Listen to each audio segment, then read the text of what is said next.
Nishi, what do you think about necessity of learning English?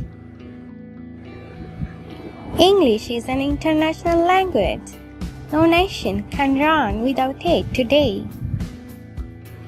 Yeah, you are right. A pilot or a stewardess, a telephone operator, or a tourist guide must know English. Also, if a person likes to get a job in a foreign office, in a post office, or in a big hotel, he or she must know English. Yeah, a postman has to read foreign envelopes. A telephone operator must use English to make calls to other countries. In an airport, a pilot or a stewardess must talk to foreigners in English.